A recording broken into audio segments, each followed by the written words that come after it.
What if the secret of scaling a business isn't about working harder, but pricing smarter? Dan Balcauski has quietly become the behind the scenes strategist for some of the fastest scaling SaaS companies in the world.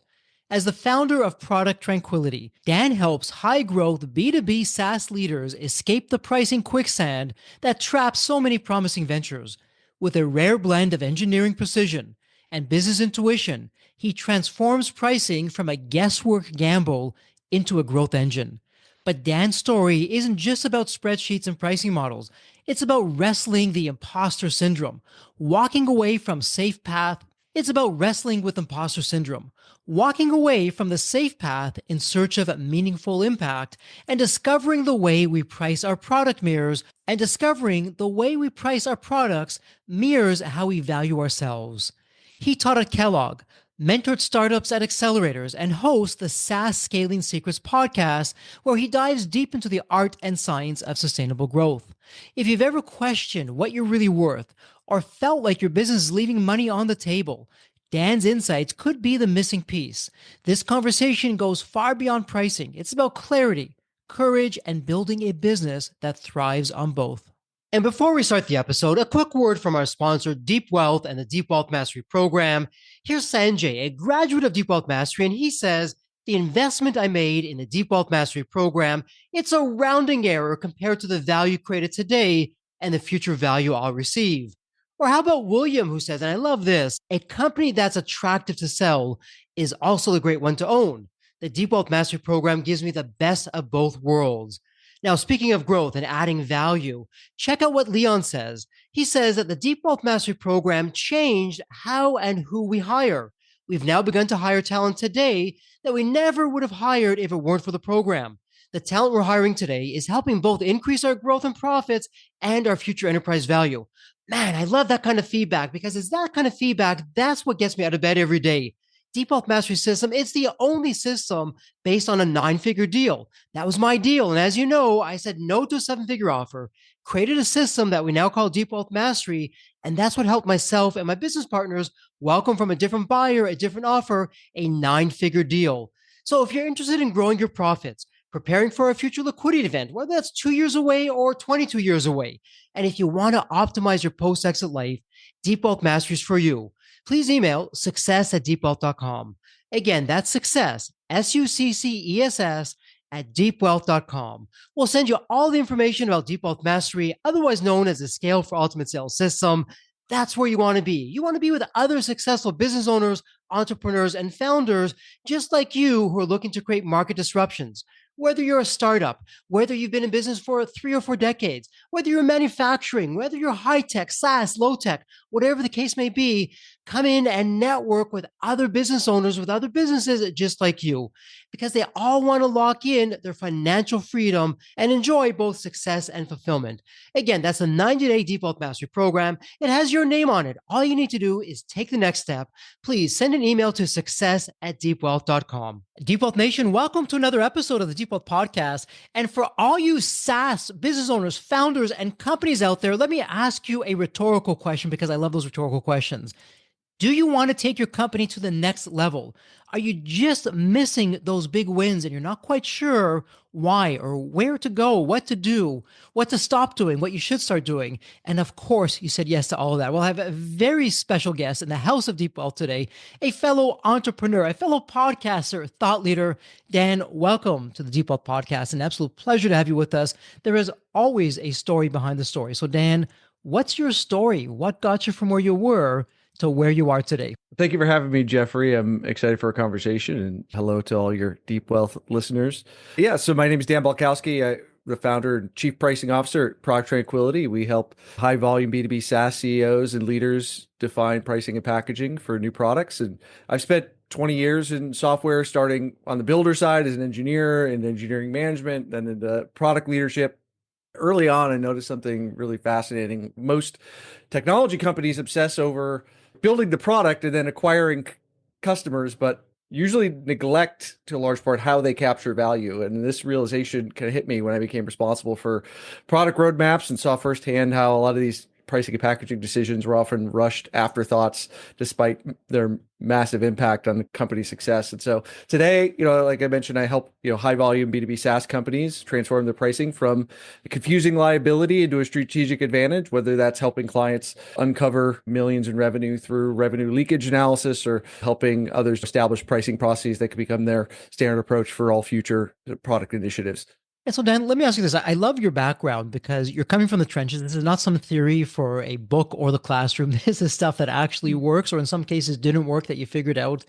Now, you once said, and I may be off a little bit on the wording here. I don't think I am, though. You once said that pricing is a mirror of how we value ourselves, which I absolutely love. It is so true. Walk me through what's going on with that quote, with that idea. How does pricing connect to our personal sense of worth from your vantage point? What's going on there? Wow, I had to go deep in the vault to find that one.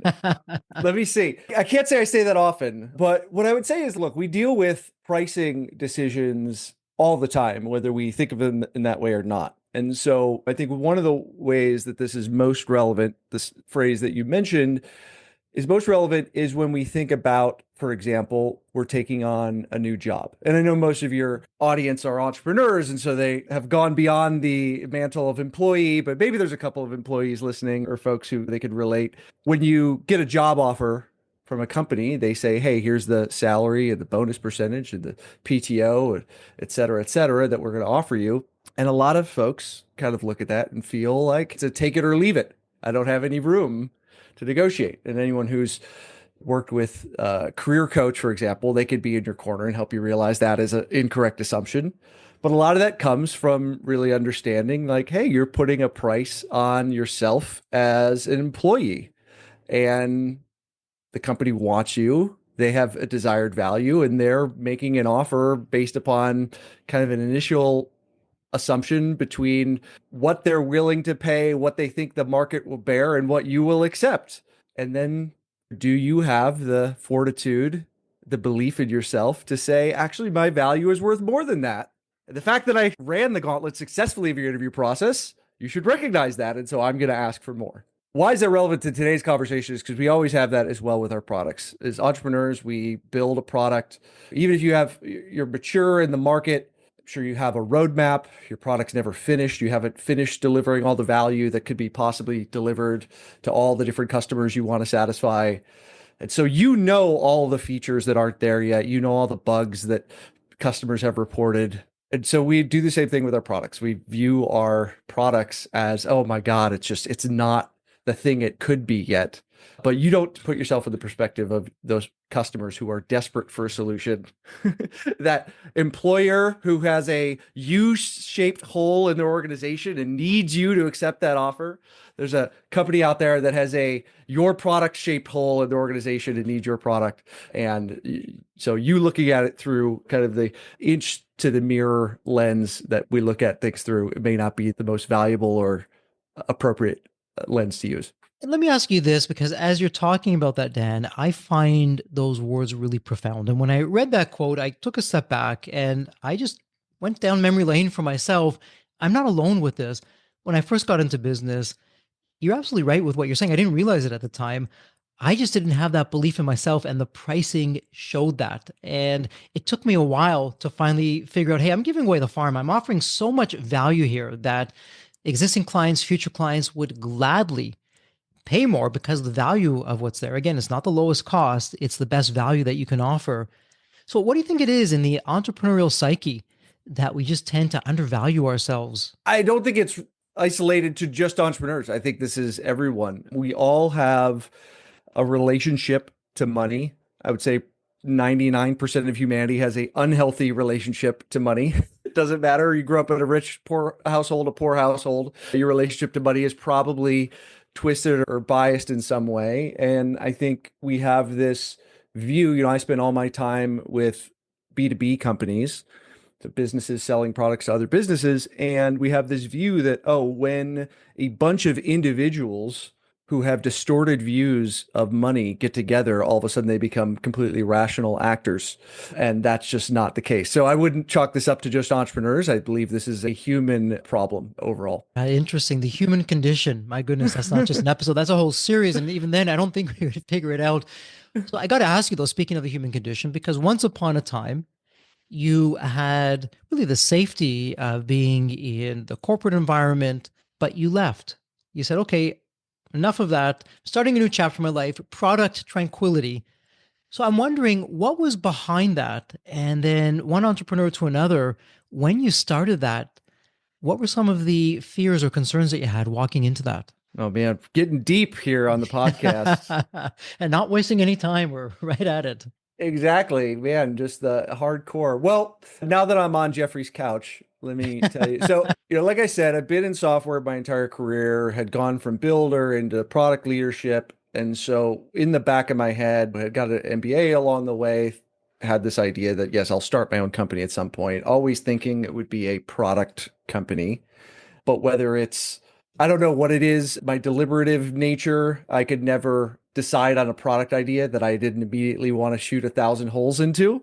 So I went off on this journey about 6 years ago and said, well, I'll start consulting because I do believe in myself. Not sure what exactly services I'll offer or who would value those services, but I'll start this. And if I go along far enough, I'm sure I'll find a problem in the market that will be a product size hole. But the consulting has worked out quite well, I think. So it just never materialized into the product side. But then as well, I guess the other part of the question you asked was, what were the concerns? What were the questions? I mean, I very much treated it as a 6-month experiment. Before I started the company, I did a year and a half sort of sabbatical. I went backpack solo around the world, 22 countries, something like that. And so I was of an age, I said, look, it's never going to get easier to make this leap than it is now. I already know how to recruit and interview for a full-time job. So it's not like that opportunity is going away. Of course, I'm making this decision 6 months before COVID lockdowns. So maybe there's definitely a period of, hey, maybe you're not so smart during March of 2020 that hit me for sure. But, I was like, well, look, I'll treat this as a 6-month experiment. And what's the worst that could happen? Every other sort of fear, insecurity that every entrepreneur feels, I probably felt, but that was kind of my overall mindset. So interesting that you use the word experiment. And I got to share with you, perhaps great minds think alike, if I can throw that out there. When we were putting together the Deep Wealth Mastery Program, our 90-day flagship program, and we were looking into business culture and psychology and how do we affect and effect change? Because it's easier said than done, going back to the human condition.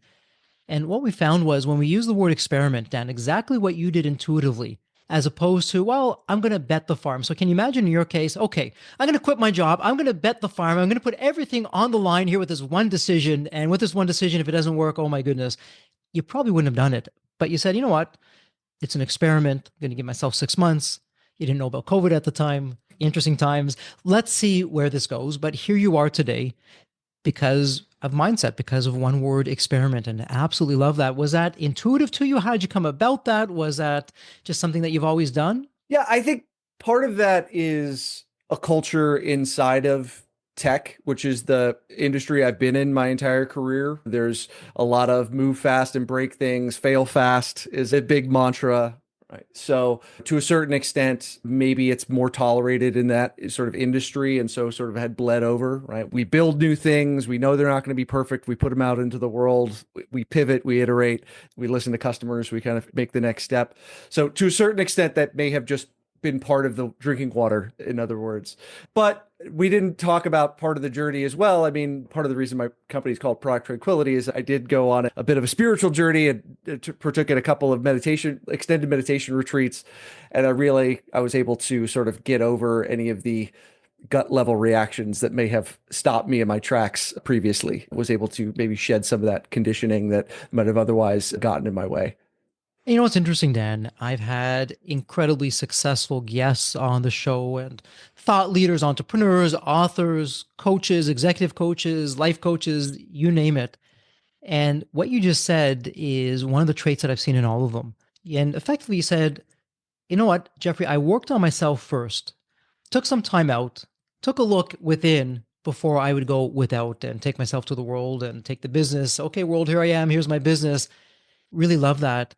And so, in doing that, and if I could ask, did you discover some things there that perhaps were a bit of a surprise to you when you took some time out and you did that retreat? Oh man, so much time on the couch. All right. So, I would say there's so many different directions this could go, but to make it relatable, the number one realization is the things that you think are not you. And so this is a realization that of many, many hours on the couch cushion where you're just sitting there doing nothing except monitoring your breath, monitoring your thoughts. And you sort of create this separation where you realize that, these things that tell you, hey, you're not ready yet, you're not enough, have this thing and that thing. You just realize that those are just appearances and you really begin to sort of separate that. And then the idea is, can we separate what is normally a immediate reaction to those when normally we do not really understand that we even have a choice in that matter. So it's inserting choice between that thought and our immediate reaction away from it. So you might think of you put your hand on a hot stove, you're immediately pulling away from it. There's not a conscious thoughts, oh, this really hurts, I should take my hand away. And so we tend to do that with our thoughts. And so being able to see that separation and just understanding that a lot of the sort of patterns who we believe we are is a lot of our happenstance that happened to us as we were growing up that did not necessarily, if we were to do things over, was not something we consciously chose. And so why should we consciously continue to bring that into the future? Dan, thank you for sharing that. And yeah, it's been some interesting rabbit holes we've been going down, but there is a method to the madness. And where I'm going with this, with what you're doing now, with how you're helping SaaS businesses, how you're going behind the scenes to take them from where they are to not only where they want to be, but in many cases, even above and beyond that. To be able to do that, if we zoom out and you look at the companies that you've worked with and the ones that you're working with right now, are there some patterns that you're seeing? Is it the good old Pareto's law, the 80-20 rule? Yeah, Jeffrey, 20% of these same issues, they keep on popping up, and that's causing 80% of the headaches that my clients are going through. And when I identify those and I help them with, that's where the magic happens. Is it something like that? And if it is, what are you seeing? What's going on there? First of all, I'm really big and I'm a math nerd as well. And so in the world of statistics, always have to be aware of our sampling bias. So you got to remember that the companies that give a consultant a call are not necessarily the ones who have all their problems solved and are just rocking along. That being said, I see this from good and bad companies alike, from conversations with people who work inside companies, direct clients. I think kind of when I look at the pricing problem, I'd say the way I would summarize, there's a few key issues. I'd say the number one is treating pricing as simply putting a number on a tag. We have this idea that when we're talking about pricing, we're just talking about, oh, should our prices end in 5s or 9s?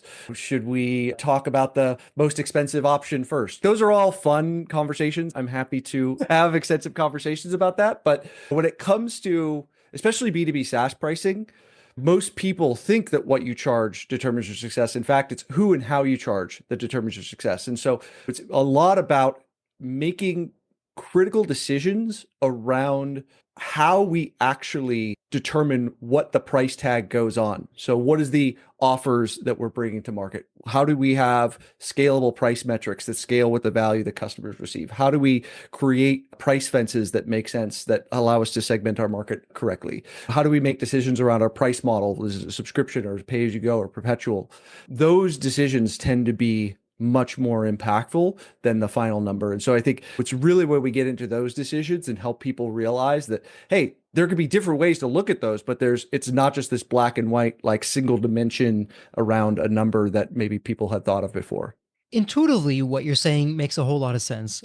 That said, I know when it comes time, and it's often personal for us when we're looking at our business model. And no, luck is not a business model. Hope is not a business model, as I'm sure you'll tell us all about. But I'm wondering, is there a particular client that's coming to mind where after looking at their business model, you're changing their pricing strategy, it just made a huge difference for them? Anything that you can share with us? Let's see, I have a case study teed up in mind. Look, I think when we think about things like a offer, right? So in many like non-software businesses, you would be, let's just say like here in the automobile business, you don't see many car manufacturers trying to sell five-wheeled cars. Just not done. Over and over again, this is what we try to do in the software space though, because it's so easy to just take, we add another capability, we add another feature, right? You think about sprint after sprint, quarter after quarter, year after year, the number of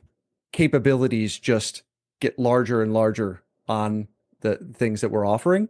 And so the work that we do specifically around helping companies when they're launching innovative products is what are the underlying customers segments that exist in the market? And then how do we create offers that resonate with them? And so this is the repeated pattern over and over again that we're working through is starting with the customer in mind and then working backwards to the technology versus what most people try to do is, especially a lot of technical teams, will start with the features, the functionality, the speeds and feeds, and then be like, well, this feature was very expensive for us to create or to build, or this feature costs a lot for us to deliver. But your customer doesn't care about that. I've never once bought a piece of software or a product where I've been like, how many engineering hours does it take to create this capability? Like, that's just not in my wheelhouse, not in my perspective. And so with those capabilities, we could see the increases to ARR, annual recurring revenue. We see increases on annual revenue per customer, and we see increases on things like net revenue retention quite dramatically across clients. And so, having said all that, you said a few interesting things there. Let's really go back and peel back the curtain, if you will, with that. So, you're right. Beauty is in the eye of the beholder, as the saying goes. And I'm wondering, okay, I have a SaaS company. I've come up with a really innovative service. Perhaps it's more at the high end. Perhaps it's going to be more for the general masses. So, how do I determine, depending on who the audience is, how that's going to go into the psyche, if you will, of my future buyer, of how I'm going to be pricing that? Because I can share stories, and I'm sure you can share stories with me as well. Okay, if it's too high, that's one thing. But also, if it's too low, oftentimes that can be just as negative as if it's too high. We're funny, that human condition that we spoke about earlier. So, how do we find that Goldilocks situation? Not too high, not too low. It's just right in whatever market we happen to be in. High end, low end, in the middle. What does that look like? There's a few different sort of things around your question that may be helpful to differentiate. So let's just say for all, I'll make this statement because to kind of build it up from ground up may take too long. Let's say for any given product, there is price and willingness to pay is always a range. And even for an individual, if I say, hey, Jeffrey, I've got a nice Yeti mug here. How much would you pay for it? You might say, I don't know, that maybe between $5 and $10. And so we have to take that as understanding, first of all, that even for personal decisions, we hold prices as a range. So there are methods that we can collect that data from our market. Very common one that we use is it's called the Van Westendorp pricing sensitivity meters, named after a Dutch economist, last name Van Westendorp, developed this in the 70s. It allows us to understand, okay, what do people believe are the relevant price ranges for a given product with a given value proposition.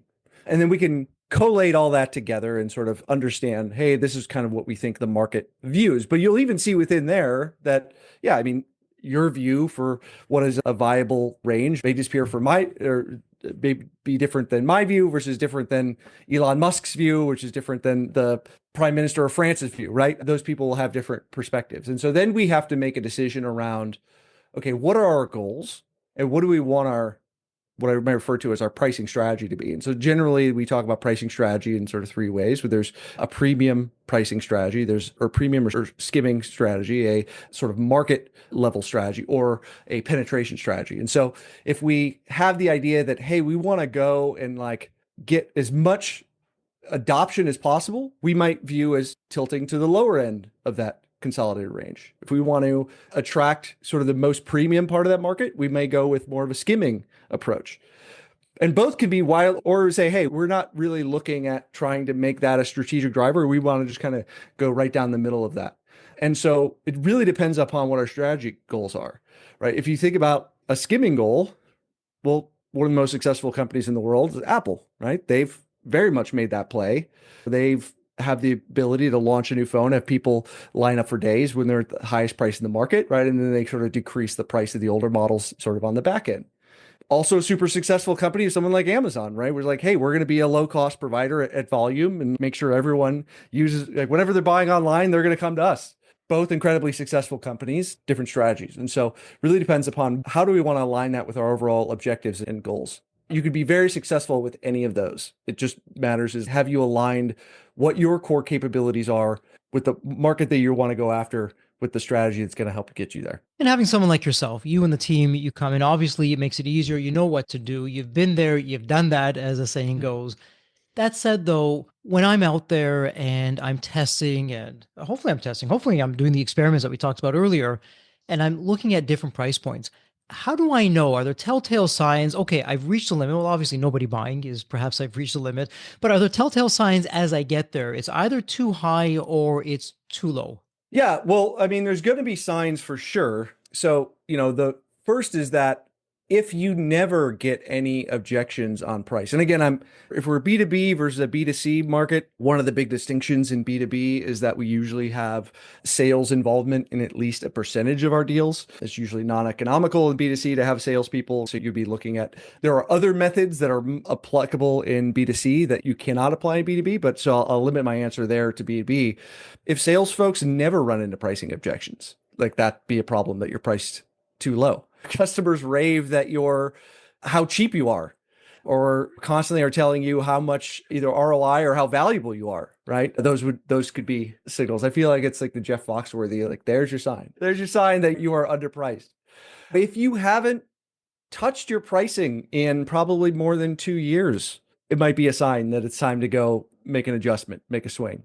The other thing to look at is just on either the front or the back end. I deal a lot with SaaS, which is by definition subscription. And so you not only have the initial process, so I'd want to look at things like my conversion rates and my win rates against customers to tell what's going on. If I, for example, start to see my biggest competitors start hammering me on win rates, I may have a value discrepancy as well as a price discrepancy, as well as on my retention rates, because as well, we could see like the customers, maybe you have a really good sales team and they could sell, let's say, ketchup popsicles to women in white gloves. But when it comes time to write that second check for the renewal on the annual renewal, okay, we got sold a vision. Has it matched our expectations and, our understanding of what we were trying to accomplish with this, and looking at that either gross and net revenue retention metric on the back end. So really what I'm hearing you say is there's no one tried and true. Be open, pay attention to details, listen for the feedback. And sometimes the feedback, it's a silent feedback. You never get one price objection. Okay, we're probably too low in the marketplace. Let's start trying and experimenting. So with your SaaS clients, how do we experiment in a way that, number one, doesn't tip off other prospective clients or existing clients that they're paying more or they're paying less? How do we do that in a way that we can experiment, test it out, but not be like the airlines where every seat is at a different price and the whole world seems to know about that? So how do we keep this really above board, but at the same time, somewhat behind the scenes? Yeah, so it's a great question. I highly recommend in B2B A/B testing, which is big in the consumer space for other things, but as well as in pricing. I do not recommend it work well in B2B for a whole bunch of reasons. So the one way I would think about it is when I'm thinking about pricing and packaging together, it's really much more of a design process. And what does that entail? That entails having conversations with your customers. And those conversations are understanding of their particular context, their needs, their situation, the problems that they're trying to solve, why your solution works better or not than other solutions in the space. But then also getting those type of feedbacks, like we mentioned with the Van Westendorp pricing sensitivity meter, where I'm able to, after I have a value conversation, after I have a conversation about the jobs they're trying to get done, being able to validate price ranges. And when I'm having those conversations, something I left out of the response to your previous question, if I'm actually talking to a customer using that methodology. So for example, one of the questions is, at what price would this product be too cheap such that you would doubt its quality and wouldn't buy? You hinted at that in your previous question. So they may give me a number, right? They'd be like anything under $10, whatever they say. One of the most important questions is to ask why. because then they'll start to unravel, hey, this is my mental model. Well, it's because I know that whatever, I could do it myself for that. I could hire a person in the Philippines to do that if it really got more expensive than that. And that would have this other benefits. Or there's, you got a direct competitor and I know that they're not quite as good at quality, but I could switch over to them without too much problem. Right? Whatever they say, that is where you're really trying to get that insight, such that I would really want to have multiple of those conversations to buttress that hypothesis. The truth is that you can never know with 100% certainty how customers will react to a price change. And so then it reflects onto, okay, well, now we have an idea of what we want to do. How do we roll it out?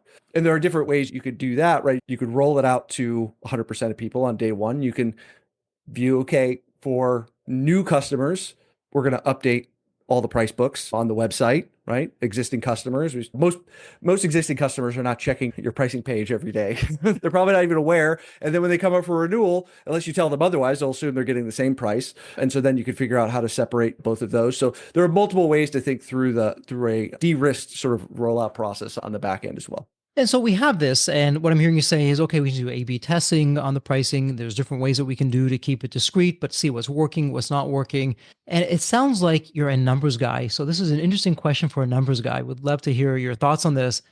In addition to the business model, Dan, where does the narrative, the story behind the service, does that rate for you? How important is that? Or is it just not important at all? Where are you on that? So we have to be able to create value, but we also have to be able to communicate value because the only thing that drives customers' willingness to pay is the perceived value of the customer. There is a reason why a Timex you could buy for $20 and a Rolex you pay $20,000 for. It's because Rolex has done a incredible job communicating to us how much more impressive we'll be to everyone if we have a Rolex on our wrist.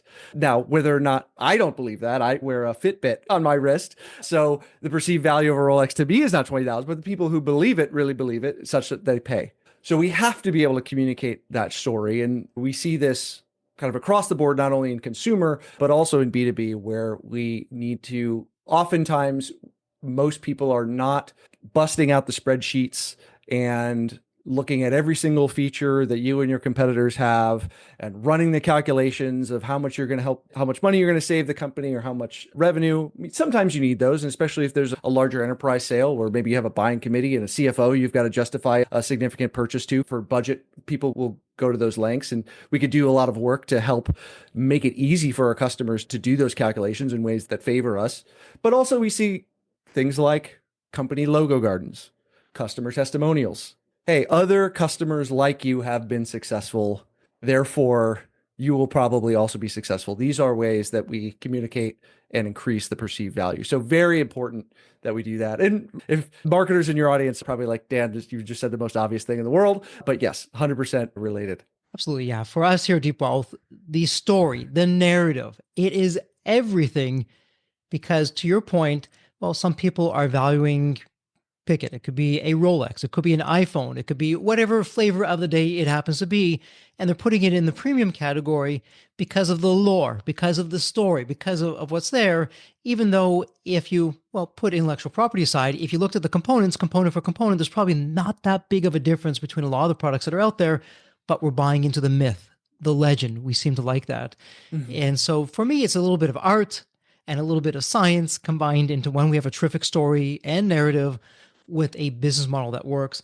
And so let me ask you this, and I'm going to keep it general because I want to see where it goes. So when we're talking about SaaS companies, we're talking about business models, pricing, the human psyche. We now have artificial intelligence, AI, that's been on the scene and it's come on in a very big way, even though it's been around for decades. How's that impacting, or is it impacting what you and the team are doing? What are you seeing out there? Yeah, well, it's impacting things tremendously. I would say there's no software company on the planet. There's no board of those companies that isn't hammering the CEO to ship AI capabilities. There's no CEO founder of a seed or Series A startup who's not trying to work AI into their pitch deck to raise funding. It's definitely changing quite a bit. I would say we'll separate kind of what's real from what's hype. I think what a lot of companies are dealing with right now is that many software companies for a long time got to make a simplifying assumption in their business math, which was that our cost of goods sold to an additional incremental customer was effectively infinitesimally small. It was basically a rounding error, like somewhere like a millionth of a penny, because the cost of compute, network, and storage on AWS for a CRUD database is not that intense. But where folks are starting to see pressures that they add these capabilities from foundation model providers like an OpenAI or Anthropic or Google, whoever it might be, and all of a sudden you've got a significant variable cost that you're now going out the door. And so companies are needing to take that into account, both in terms of how they think about, okay, where's the value in what we're delivering? Do we understand that? Is there value? Is this just an experiment? And to many companies, they're just like, we don't know, which is a very, I think, healthy platform shift. I don't know is a perfectly acceptable answer for a period of time at least. But then, okay, how do we think about what does this mean as we look at things like our margin compression? And so one thing that I will caution folks against, because there's somewhat of a knee-jerk reaction when you see these software companies adding AI capabilities, is they say, well, OpenAI, for example, they're powering this underlying feature and they charge us per token.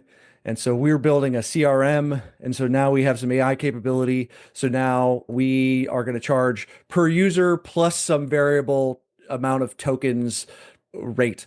I think this is a giant mistake the companies are making. So going back to what I was saying before, really those underlying elements of packaging, like your pricing metric, what is the unit of value you're charging customers for, are very critical. So if you have any sort of like high volume transactional business, your customers don't want to know what a token is. And now every sales conversation is having to explain what a token is. I've never at once asked how many engineering hours it took to develop a feature I'm interested in. Those are your personal business. Don't show your customers your underpants, in other words, because that's just an impolite thing to do. They don't want to know about it. But instead, does this thing provide value? How can we make sure that we get commensurate value without adding friction to every single sales conversation, making all of our customers understand the inner workings of our architecture, et cetera, that you want to try to avoid. So I would say that's one of the bigger things that's going on right now. There's many, many flavors of AI conversations. So it depends on, happy to talk about others, but that's one of the big ones right now. And so even AI aside, Dan, what I'm hearing from you is, hey, keep the magic magic. Make it easy for the customer. They don't need to get all geeky and technical. We've got this bit or this token or whatever the case may be. Here's how it is. Here you go. It's the magic carpet ride. It just works. That's all you need to know. And this is, in this case of a SaaS business, this is going to be your weekly, monthly, quarterly, whatever, yearly subscription. Here you go. Enjoy. And just keep it very high level. You want to try to find something that scales with the value that you provide to customers. And if you can, also scales with the costs that you incur to serve that. And when you can marry those two things together into one metric, all the best. Sometimes you have to make some trade-offs around the edges because those things don't always line up perfectly, but that would be ideal, right? And obviously you want it, along with that, you want something that customers can understand, because the world's very complicated. And if I have to explain it over 20 minutes of what this thing is and how it's measured and the different corner cases, maybe someone nods along on the phone with you during a sales call. It's like, oh, okay. But 10 minutes later, they're going to go on with their day and be like, I don't remember. I thought I understood it. And then that person's not going to buy because we all know confusion blocks deals. Got it. And big picture wise, as we look at AI, again, very generally speaking, if I could, I mean, nobody really can, but best guess, a year, 2 years, 3 years, 5 years down the road, where do you see AI in SaaS with what you're doing from a consumer end, how it's going to impact us? What's going on there? Oh, man. Well, the leaders of the big AI labs say we're going to hit AGI in 2 years. I don't know if I believe that, but I think we'll live in a period unlike any we've seen in human history if we look out 5 years. What does that mean for the software industry? I think we'll have technology in places that we don't even understand how ubiquitous it will be. Is there a threat to the kind of current business models? Perhaps, but I think there's multiple order effects that will happen in terms of the ubiquity of software in our lives to do things that we never thought possible. And so, man, I think it will affect and change every area of life. Big, broad statement, bold statement. Love it. And you know what? There's a lot of truth to that. We'll have to just wait and see where that goes. And so, Dan, let me ask you this. I know there are so many questions I haven't had a chance to ask. Is there one question I haven't asked that you want to put out there for the Deep Wealth Nation, something that you'd like to share? Oh, such a big question, man. You got the tough questions, Jeffrey. I would say going back to something we were talking about at the beginning, what are common causes of problems that the people run into? I would say the other big one is just treating pricing as this discrete event versus a process in your business. It's iterative. It's a monetization as a whole is a major lever for growth. Maybe you don't have an expert in the building, but sure, at one point, a lot of founders, they were having to wear all the hats. And so you're going to get better at it the more you do it. And the value is always changing. And whether your competitors are launching new products or competitors are exiting the market, you have major macroeconomic shifts like a unexpected political trade war or record high inflation. So we need to constantly be reevaluating our relative value that we provide and not just treating pricing as a one-off event. Some words to the wise. Again, Deep Wealth Nation, your business model, your pricing, hope, luck, it's not a strategy. And so get something in there because your business model is everything. So, Dan, with that said, we're going to go into wrap up mode. And it's a tradition here on the Deep Wealth podcast where I have the privilege and honor for every guest to ask the same question. It's a really fun question. Let me set this up for you. When you think of the movie Back to the Future, you have that magical DeLorean car that will take you to any point in time. So imagine now it's tomorrow morning. You look outside your window. Not only is the DeLorean car curbside, the door is open. It's waiting for you to hop on in what you do. And you're now going to go to any point in time. Perhaps, Dan, as a young child, a teenager, whatever point in time it would be. Dan, what would you tell your younger self in terms of life lessons or life wisdom? Or, hey, Dan, do this, but don't do that.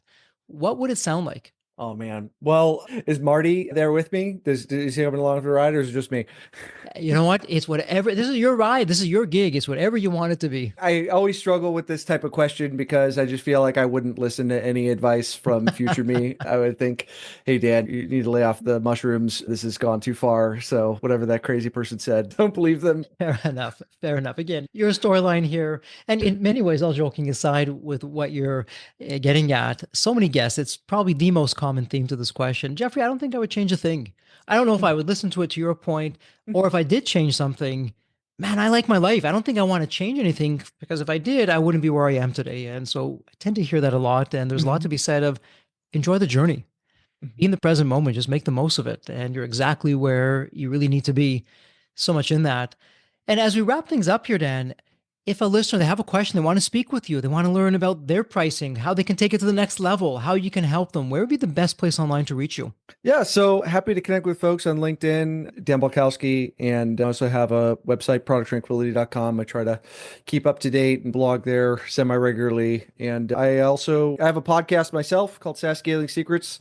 We wrapped up season 2 not too long ago. So interview scale up B2B SaaS CEOs, so folks who are pretty far along in the journey. Most of those CEOs are all north of 20 million in revenue. So trying to peel off their sort of secrets. It's not just enough to sort of build and get to that 1 million mark. You think 1 to 2 million still doubling, and then you go 2 to 5. There's sorts of challenges along the way. So I interview them to pick out their secrets and challenges as they grew their companies as well. And Deep Wealth Nation, it doesn't get any better or easier. Go to the show notes. It's all there. It's a point and click.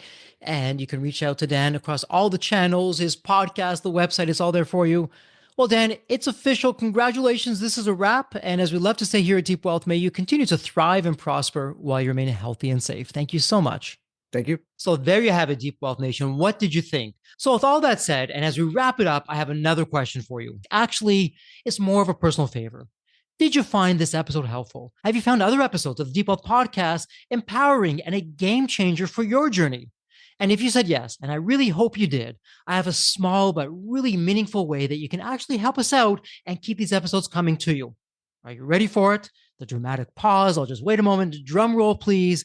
Subscribe.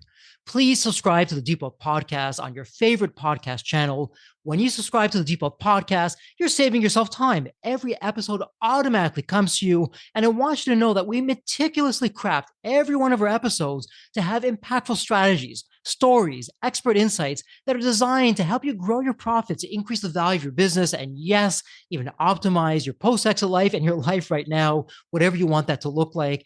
And every time you subscribe and a fellow entrepreneur subscribe, It's a testament to how together, yes, we are changing the social fabric of society.